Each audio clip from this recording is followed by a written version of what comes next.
Hello student, आज एक नई डिवाइस के साथ आज हम डिस्कस करेंगे ट्रांसफार्मर।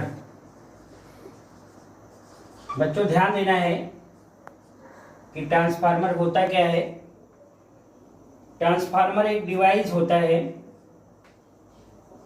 ट्रांसफार्मर एक डिवाइस होता है जो कि क्या करता है, एसी वोल्टेज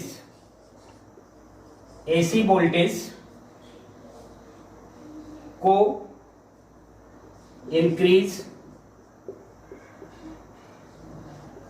और इसे डिक्रीज करता है। ध्यान देना है कि ये डिवाइस केवल एसी करंट के लिए ही पॉसिबल होता है, डीसी के लिए नहीं होता है। केवल अल्टरनेटिंग करंट के वोल्टेज को ही इंक्रीज करता है और उसको डिक्रीज करता है। ध्यान देना है कि जो इसका प्रिंसिपल होता है, तो ये जो है ट्रांसफार्मर जो होता है बेस ऑन म्यूचुअल इंडक्शन। किस पर बेस होता है? Mutual induction. तो ट्रांसफार्मर बेस होता है म्यूचुअल इंडक्शन में। बच्चों ध्यान देना है कि ट्रांसफार्मर जो होता है, ट्रांसफार्मर ये टू टाइप का होता है। एक होता है स्टेप अप ट्रांसफार्मर और दूसरा जो होता है step down transformer. Step up transformer क्या करता है, वोल्टेज को इंक्रीज कर देता है, और जो डाउन ट्रांसफार्मर होता है वो वोल्टेज को क्या करता है, डिक्रीज। ध्यान देना है कि अब इसके कंस्ट्रक्शन के बारे में और इसकी वर्किंग क्या है इसको डिस्कस करेंगे। तो अब हेडिंग आपको लगाना होगा कि ट्रांसफार्मर किससे मिलकर बना होता है। ट्रांसफार्मर किससे मिलकर बना होता है और इसमें कौन कौन से पार्ट होते हैं, इसके बारे में अब हम डिस्कस करेंगे। तो देखिए, ट्रांसफार्मर जो होता है, ट्रांसफार्मर सबसे पहले तो ये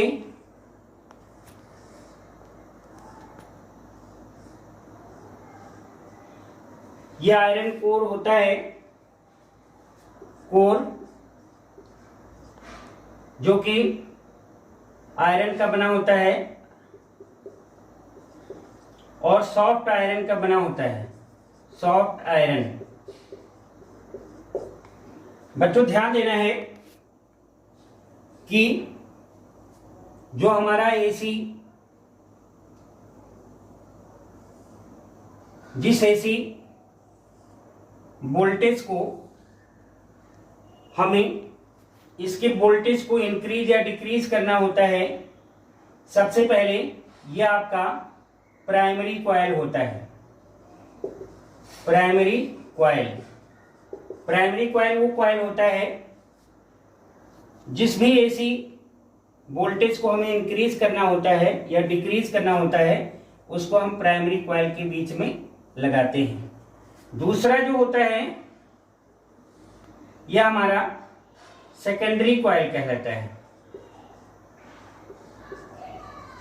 सेकेंडरी कॉइल, यहां पर ही हमारी जो वोल्टेज होती है इंक्रीज या डिक्रीज होती है। तो ध्यान देना है कि ट्रांसफार्मर जो है प्राइमरी और सेकेंडरी कॉइल से मिलकर बना होता है। अब बात करें कि इसके बारे में, तो देखिए जो नंबर ऑफ टर्न होता है प्राइमरी कॉइल, इसको एनपी से डिनोट करते हैं। जो सेकेंडरी कॉइल होता है नंबर ऑफ टर्न एनएस से डिनोट करते हैं।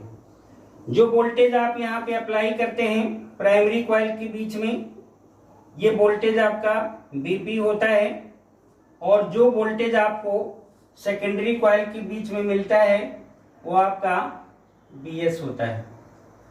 ध्यान देना है कि अभी हमने बताया कि जो ट्रांसफार्मर होता है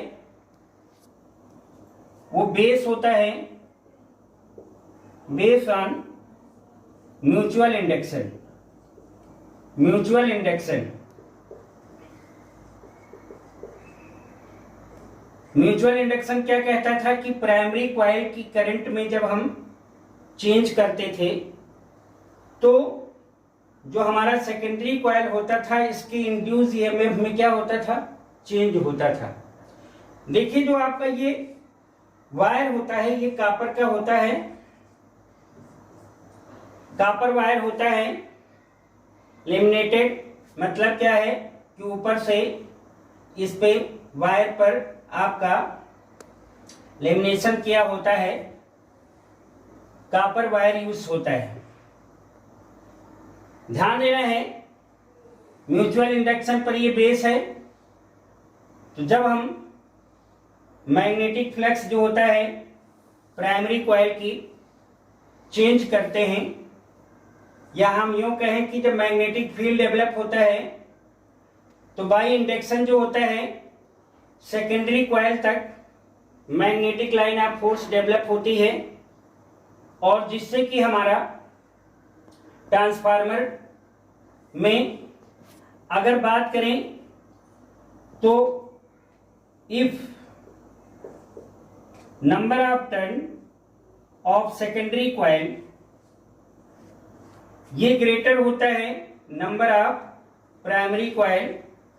सपोज दैट कि आपका प्राइमरी कॉइल है और ये आपका सेकेंडरी कॉइल है। तो देखिए जो प्राइमरी कॉइल है नंबर ऑफ टर्न एनपी, जो सेकेंडरी कॉइल है नंबर ऑफ टर्न क्या है, एनएस। तो आप देख रहे हो कि एनएस क्या है, अगर इसमें नंबर ऑफ टर्न की बात करें 1 2 3 4 और इसमें बात करें 1 2, तो ये ग्रेटर है। तो ऐसे ट्रांसफार्मर को हम इस ट्रांसफार्मर को स्टेप अप ट्रांसफार्मर कहते हैं। Step up transformer, step up transformer में जो नंबर ऑफ टर्न होता है सेकेंडरी कॉइल वो ग्रेटर होता है नंबर ऑफ प्राइमरी कॉइल से। अगर हम दूसरे की बात करें तो अगर नंबर ऑफ टर्न क्या हो, primary coil,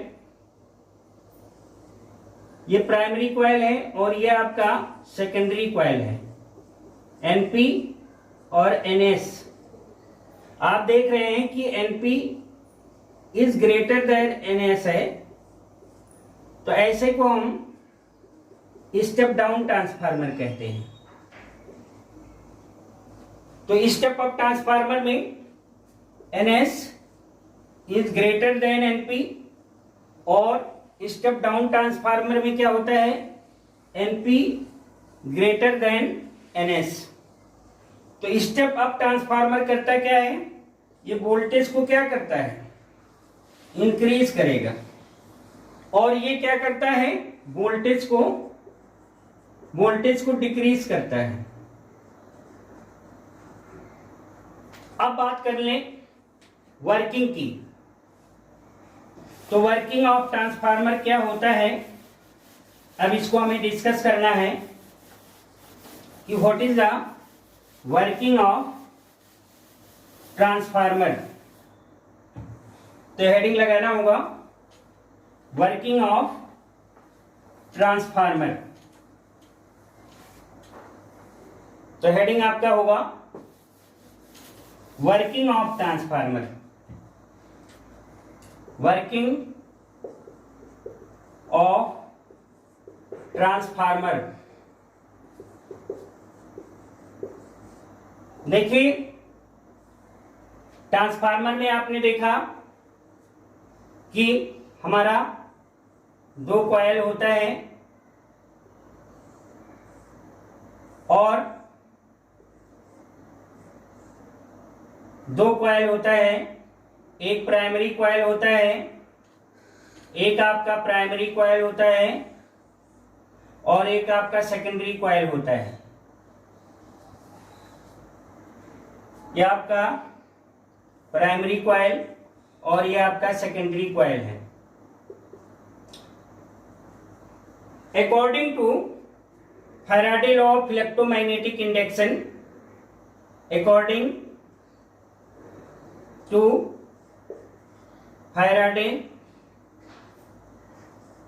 Faraday law of electromagnetic induction, क्या होता है कि प्राइमरी कॉइल में आपने देखा कि नंबर ऑफ टर्न क्या है, एनपी। अगर इसकी मैग्नेटिक फ्लक्स में चेंज होगा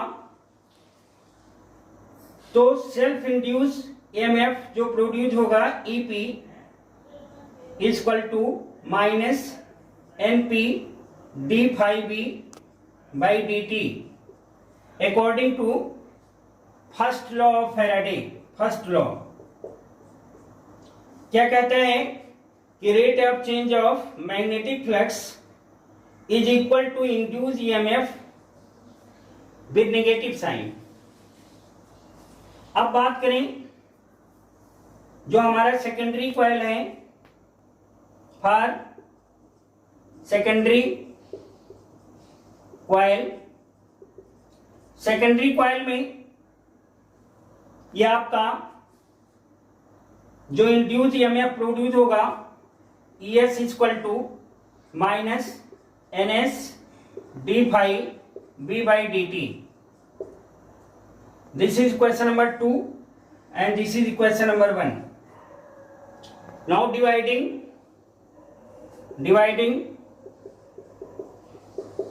2 by 1 क्या होगा, ES upon EP is equal to minus NS d phi B by dt upon minus NP d phi B by dt. Cancel out. This implies ES upon EP is equal to NS upon NP.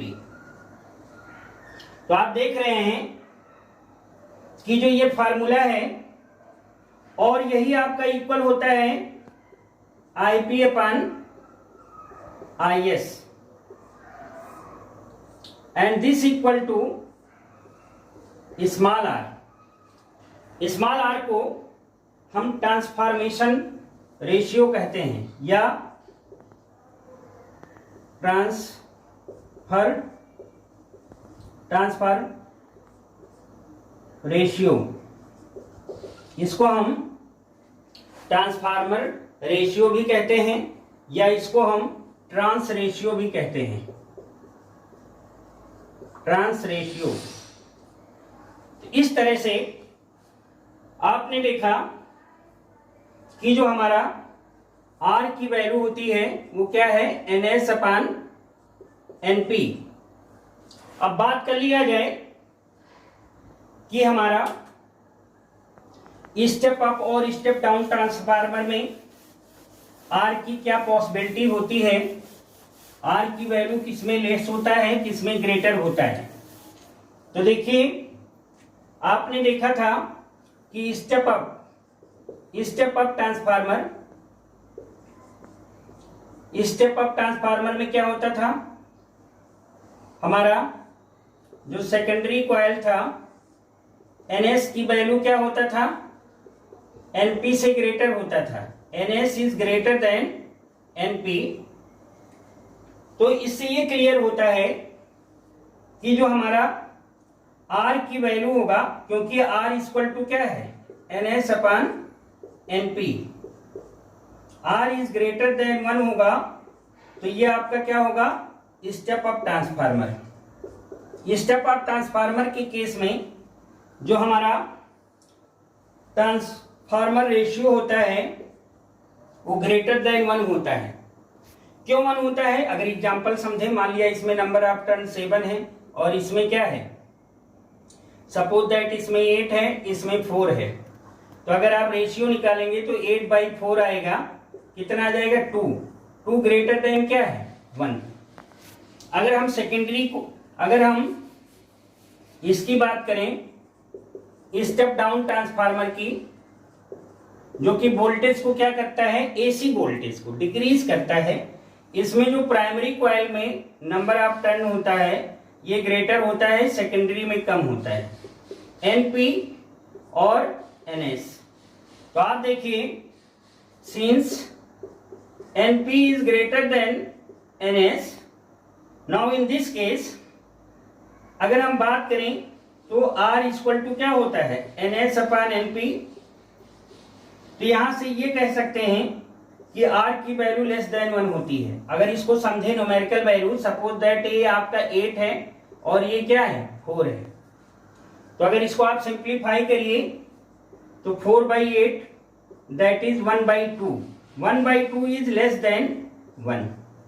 तो हमारा जो step down transformer होता है, transformation ratio आपकी less than 1 होता है। ये हम पहले से डिस्कस कर चुके हैं। जो स्टेप अप ट्रांसफार्मर होता है केवल एसी वोल्टेज को ही, AC voltage not DC, AC voltage को ही क्या करता है, इंक्रीज करता है, और डाउन ट्रांसफार्मर एसी वोल्टेज को ही क्या करता है, ये डिक्रीज करता है। तो ये बात ध्यान में रखना होगा कि जो हमारा स्टेप अप ट्रांसफार्मर होता है एसी वोल्टेज को इंक्रीज करता है। जो स्टेप अप ट्रांसफार्मर होता है इसमें number of turn secondary coil is greater than number of primary coil, तो जो आर की वैल्यू होती है ग्रेटर देन 1 होती है। स्टेप डाउन ट्रांसफार्मर में number of turn in primary coil ये ग्रेटर होता है और सेकेंडरी में कम होता है, तो ये वोल्टेज को क्या करता है, डिक्रीज करता है। यहां पे भी ध्यान देना है कि जो हमारी प्राइमरी कॉइल होता है ये इनपुट कहलाता है, और जो सेकेंडरी कॉइल जहां हमें आउटपुट मिलता है, तो primary coil is input and secondary coil is output. अब जरा बात कर लें कि जो हमारा ट्रांसफार्मर होता है इसका यूज कहां पे होता है, और ये भी बात कर लिया जाए कि जो हमारा ट्रांसफार्मर होता है पहले यूज कहां पे होता है। तो देखिए, यूज के लिए हमारा जो पीएन जंक्शन होता है, पीएन जंक्शन जब हम हाफ वेव और फुल वेव में कन्वर्जन करते हैं एसी को डीसी में, तो वहां पे ट्रांसफार्मर का यूज किया जाता है। ऐसे बहुत जगह ये आपका ट्रांसफार्मर जो होता है, आपका जो स्टेबलाइजर होता है, वहां पर भी ट्रांसफार्मर का यूज किया जाता है। तो ये रहा ट्रांसफार्मर का यूज। अब ध्यान देना है कि पूरी समरी को अगर हम समझ लें तो ट्रांसफार्मर होता क्या है, एक डिवाइस होता है, एक डिवाइस होता है जो कि एसी वोल्टेज नॉट डीसी, सिर्फ एसी ओनली कह सकते हैं, एसी वोल्टेज को या तो इंक्रीज करता है या तो डिक्रीज करता है।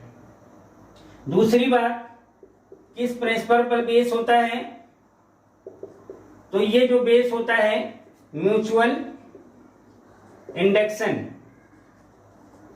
अब बात करें, ये दो तरीके का होता है, एक होता है स्टेप अप और दूसरा जो होता है step down.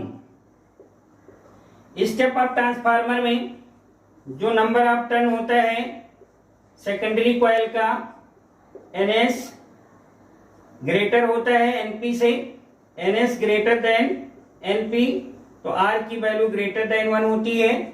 Step down transformer में जो primary coil number of turn होता है एनपी, ये ग्रेटर होता है ये आपका सेकेंडरी कॉइल से, तो ये आपका NP ग्रेटर देन NS, या यूं कह सकते हैं कि NS लेस देन NP, इस केस में R लेस देन 1 होता है। इसका यूज हमने बताया कि अलग अलग इलेक्ट्रॉनिक डिवाइस में करते हैं। अब बात कर लें न्यूमेरिकल के लिए। तो न्यूमेरिकल के लिए बच्चों पहला फार्मूला जो इसमें यूज होगा, एक तो E equal to N d∅dt। अगर प्राइमरी कॉइल है तो यहाँ PP, और अगर सेकेंडरी कॉइल है तो आपका NS का यूज करेंगे। ध्यान देना है कि यहाँ d∅ क्या है, ये मैग्नेटिक फ्लक्स।